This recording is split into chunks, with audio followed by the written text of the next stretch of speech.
Welcome to the 2017 season and our first instructional video titled Administrative Guidance from the CIF. This video is a joint production involving the Orange County Football Officials Association, California Football Officials Association, San Diego County Football Officials Association, and the CIF. Instructional chairs from throughout California have reviewed the contents of the video and have been a great help in developing this series.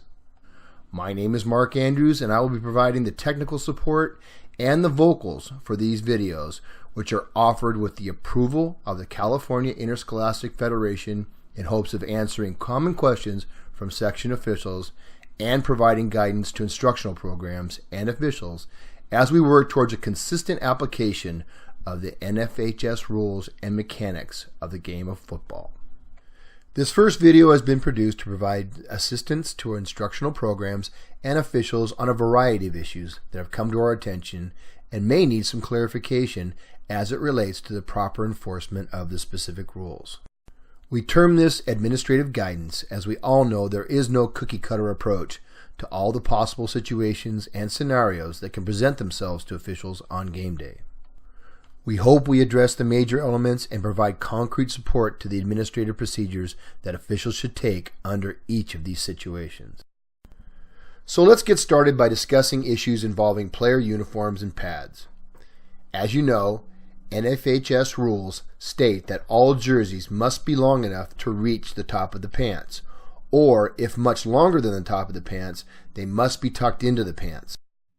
In addition, jerseys must fully cover the shoulder pads. All knee pads must be unaltered and are required to be worn over the knees. Each player's pants must completely cover the knees, and back protectors, which are optional equipment, must be fully covered by the jersey. In order to correct equipment issues during the game, the rulebook is very clear as to how to handle the different issues that may arise. If legal equipment is being worn illegally or becomes illegal during the course of the game action, the player must fix the equipment immediately in order to continue to participate as a player. A 25-second referee's timeout may be granted to the player if it's necessary to repair or adjust the required equipment. If the player is having difficulty repairing or adjusting the equipment, the head coach may elect to take a team charge timeout so that the player can get more assistance and remain in the game. If the player cannot make repairs within the 25-second referee's timeout and the head coach does not take a team charge timeout, the player must leave the game. When the legal equipment being worn illegally or the lack of required legal equipment is discovered just prior to the ball becoming live, in other words, just prior to the snap, a delay of game penalty should be assessed for failure to wear required equipment.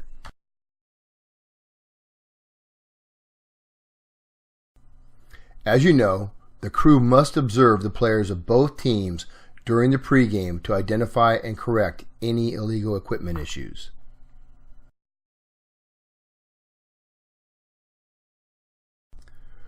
The referee must also get verification from the head coach during the pregame conference with the head coach that all players are legally equipped. If, for some reason, illegal equipment is discovered on a player during the game, that player must not participate by rule.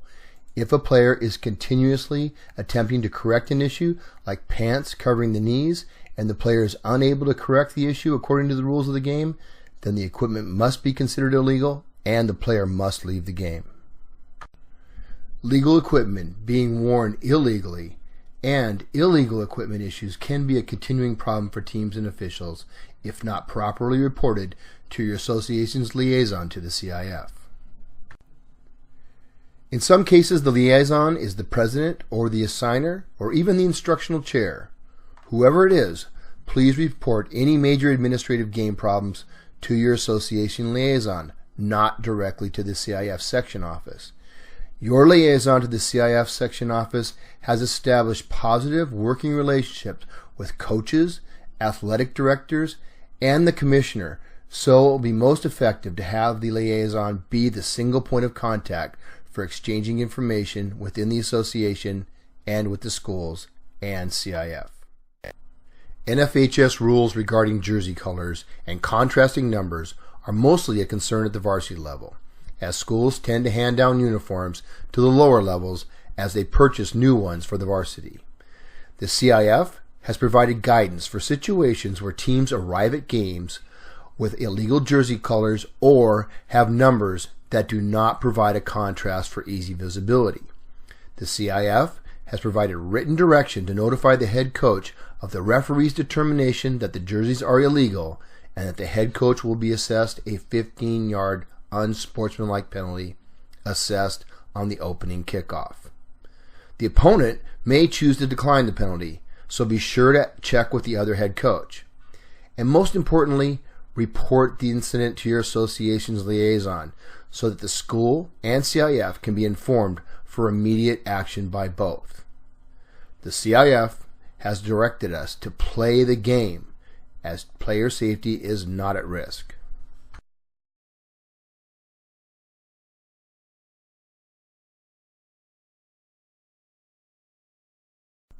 There are also times when officials, in the course of their game field inspection, discover safety issues regarding the legality of the field. In general, these issues relate to the condition of the playing surface or the location of practice sleds, other equipment, or even permanent structures. Once the referee makes the final determination, with safety of players the main consideration, corrections must be made before the game can begin. Again, all major issues should be reported to your association's CIF liaison for follow-up action. There can be times when the safety of officials or the condition of the facilities provided to the officials is unsatisfactory. Safe access and egress from the stadium must be provided along with immediate access to the locker room. Game administration is also obligated to provide safe and acceptable shower and dressing facilities, along with reasonably prompt payment for services rendered. If there are any major issues, please make a report to your association's CIF liaison. Last year, we discovered a few captains who did not display proper sportsmanship at the coin toss by refusing to shake hands with their opponent's captains. If this occurs, we ask that the referee stop the coin toss proceedings, leave the captains with the umpire, and seek the support of the head coach by informing him of the situation. If there is no resolution or assistance coming from the head coach, finish the coin toss and report to your CIF liaison. Another issue that has arisen in the past is an unprofessional or extremely biased PA announcer at game sites. There is a national code of conduct for these important individuals which states in part that they shall promote good sportsmanship and a positive environment by what they say and how they act. In addition, announcers shall understand that their role is to provide pertinent information in a timely manner and not attempt to be bigger than the game or event by doing play-by-play, providing commentary, or criticizing the officials. In this unfortunate situation, the referee shall stop the game and get the assistance from the home team administration in making immediate corrections. If it continues, the referee shall stop play again and work with the game administration until the situation is corrected. Please be sure to make a report of the incident to your CIF liaison.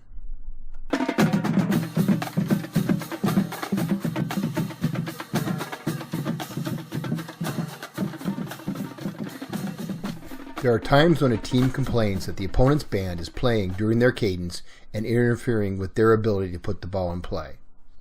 According to CIF section rules in California, bands may play during timeouts, halftime, or in between play. Bands must stop playing when a team breaks the huddle, or in the case of a no-huddle offense, when the quarterback lines up in position to take a snap. No whistles may be used while the game is in progress. Any violation of this CIF policy can be directed to the game administration for immediate correction.